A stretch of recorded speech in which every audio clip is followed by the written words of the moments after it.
मित्रों, जब जब इस धरती पे पाप बढ़ा है, तब तब भगवान विष्णु ने अवतार लिया है और दुष्टों का नाश किया है। भगवान विष्णु के अब तक कुल 9 अवतारों का अवतरण इस धरती पर हो चुका है। हिंदू पुराणों और धर्म ग्रंथों के अनुसार भगवान विष्णु का 10वां अवतार कल के अवतार के रूप में कलयुग में जन्म लेगा। वहीं कलयुग में कल के अवतार की प्रतीक्षा में आज भी 7 महापुरुष जी रहे हैं। आज हम आपको बताएंगे कि वो 7 चिरंजीवी कल के अवतार से कब और कहां मिलेंगे। अंत तक बने रहिएगा। बजरंगबली। इन दिव्य पुरुषों की सूची में सबसे पहले चिरंजीवी महापुरुष राम भक्त हनुमान जी का नाम आता है। हनुमान जी को माता सीता ने चिरंजीवी होने का वरदान दिया था और भगवान श्री राम से बजरंगबली को कलयुग के अंत तक धर्म और राम कथा का प्रचार करने की आज्ञा मिली थी। हनुमान जी के जीवित होने के प्रमाण आज भी कई जगहों पर मिलते हैं। महाभारत के वन पर्व अध्याय के 151 के अनुसार एक बार भीम द्रौपदी के लिए पुष्प लेने गंधमादन पर्वत जा रहे थे। तब उनकी मुलाकात हनुमान जी से हुई थी।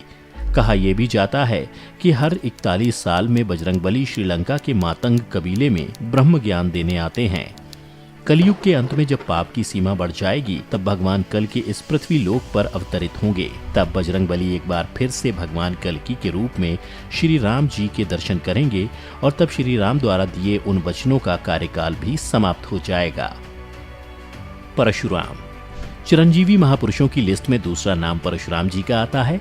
परशुराम जी भगवान विष्णु के 6ठे अवतार हैं। चिरंजीवी होने के चलते उनके भी प्रमाण महाभारत काल में भी दिखे थे। आपको बता दें कि परशुराम जी पितामह भीष्म, कर्ण और गुरु द्रोणाचार्य के गुरु भी थे। पौराणिक कथाओं के मुताबिक भगवान कल्कि के गुरु भी परशुराम जी ही होंगे। महाभारत काल में भी उनका निवास महेंद्रगिरी पर्वत ही था और आज कलयुग में भी वो इसी पर्वत पर तपस्या में लीन होकर कल के अवतार की प्रतीक्षा कर रहे हैं। अगले महापुरुष हैं राजा बलि। राजा बलि श्री हरिभक्त प्रहलाद के वंशज थे। उन्होंने अपने बल से तीनों लोकों को जीत लिया था। इसके साथ ही उनको बहुत बड़ा दानवीर भी माना जाता है। पौराणिक कथाओं की माने तो भगवान विष्णु ने राजा बलि के घमंड को तोड़ने के लिए वामन अवतार लिया था। एक बार श्री हरि राजा बलि के यज्ञ में शामिल हुए। यज्ञ के दौरान ही सभी ब्राह्मण अपने लिए राजा बलि से कुछ न कुछ दान मांग रहे थे, जो राजा बलि उन्हें दे भी रहे थे। तब वामन देवता की बारी आई तो उन्होंने सिर्फ 3 पग भूमि राजा बलि से मांग ली। तब राजा बलि और उपस्थित सभी ब्राह्मण हंस पड़े। राजा बलि ने कहा कि आप अपने छोटे छोटे पैरों से कितनी जमीन नाप पाएंगे, और कुछ मांग लो। लेकिन वामन देवता अपनी मांग पर डटे रहे। तब राजा बलि ने कहा, जहां आप चाहो 3 पग जमीन ले लो। तब वामन देवता ने अपना विराट रूप धारण कर लिया और एक पग में देवलोक और दूसरे पग में पृथ्वी और पाताल लोक नाप दिया। इसके बाद उन्होंने कहा कि तीसरा पग कहाँ रखूं राजन। राजा बलि ने अपना सर आगे कर दिया और वामन देवता ने राजा बलि के सिर पर पैर रखकर उन्हें पाताल लोक भेज दिया और उन्हें सूतल लोक में बसा दिया, जहां वो आज भी अपनी मुक्ति के लिए कल के अवतार की प्रतीक्षा कर रहे हैं। विभीषण। मित्रों, अब हम बात करेंगे चौथे महापुरुष लंका अधिपति विभीषण के बारे में। विभीषण प्रभु राम के अनन्य भक्त थे। जब लंकापति रावण ने माता सीता का हरण कर लिया था, तब विभीषण ने अपने भाई रावण को काफी समझाया था कि भगवान राम से शत्रुता ना करें, जिसके बाद रावण ने उन्हें अपनी लंका से निकाल दिया था। तब विभीषण भगवान राम की सेवा में चले गए और रावण के अधर्म का अंत करने के लिए धर्म का साथ दिया। यही कारण है कि भगवान श्री राम ने विभीषण को चिरंजीवी होने का वरदान दिया था, जो कि आज के युग यानी कलयुग के अंत तक जीवित रहेंगे। विभीषण के जीवित होने के प्रमाण रामायण काल के बाद महाभारत काल में भी मिले थे। युधिष्ठिर के राजसी यज्ञ के दौरान सहदेव विभीषण की मुलाकात हुई थी। कलयुग में विभीषण कहाँ हैं, इस बात की जानकारी तो किसी को नहीं है, लेकिन यह जरूर पता है कि उनका उस युग में भी होने का सिर्फ एक लक्ष्य है, जो है अपने प्रभु के अवतार कल्कि से मिलना। अश्वत्थामा। इन 7 महापुरुषों में अश्वत्थामा का नाम भी शामिल है। गुरु द्रोणाचार्य के पुत्र अश्वत्थामा आज भी इस पृथ्वी लोक पर मुक्ति के लिए भटक रहे हैं। महाभारत के युद्ध में अश्वत्थामा ने कौरवों का साथ दिया था।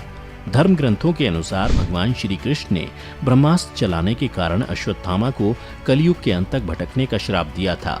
अश्वत्थामा के संबंध में प्रचलित मान्यता है कि मध्य प्रदेश के असीरगढ़ किले में मौजूद प्राचीन शिव मंदिर में अश्वत्थामा हर दिन भगवान शिव की पूजा करने आते हैं। अश्वत्थामा भी कल के अवतार की प्रतीक्षा कर रहे हैं। कहा जाता है कि अश्वत्थामा भगवान शिव का इकलौता ऐसा अवतार है जिसकी पूजा नहीं की जाती, परंतु कल के अवतार में अश्वत्थामा का एक अहम रोल होगा, जो आने वाली पीढ़ियों तक उसका गुणगान करेंगी। महर्षि व्यास। अश्वत्थामा के बाद छठे चिरंजीवी महापुरुष हैं महर्षि व्यास। महर्षि को वेदव्यास के नाम से भी जाना जाता है क्योंकि उन्होंने ही चारों वेद, महाभारत, 18 पुराण और भागवत गीता लिखी थी।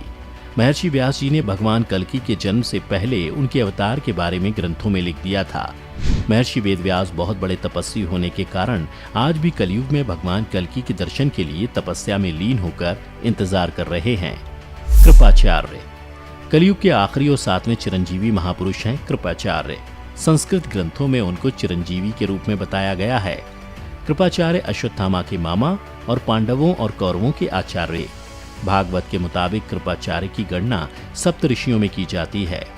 कहा जाता है कि वे इतने बड़े तपस्वी थे कि उन्हें अपने तप के बल पर चिरंजीवी रहने का वरदान मिला था। वहीं कुछ लोगों का मानना है कि उनकी निष्पक्षता के आधार पर उन्हें चिरंजीवी रहने का वरदान मिला था। कलयुग में कृपाचार्य अधर्म का नाश करने में कल के अवतार की मदद करेंगे। तो मित्रों, आपने देखा कि 7 चिरंजीवी कलयुग में भगवान विष्णु के अवतार कल्कि से कब और कहां मिलेंगे। आज की इस वीडियो में बस इतना ही। हम उम्मीद करते हैं कि हमारी वीडियो के जरिए आपको कई सवालों के जवाब मिल गए होंगे। अगर आपको ये वीडियो पसंद आई हो तो इसे लाइक और शेयर जरूर कीजिएगा। अगर आपने हमारे चैनल को सब्सक्राइब नहीं किया है तो जरूर करिए। इसके साथ ही मुझे दें इजाजत, और हाँ, वीडियो को अंत तक देखने के लिए आपका बहुत बहुत शुक्रिया।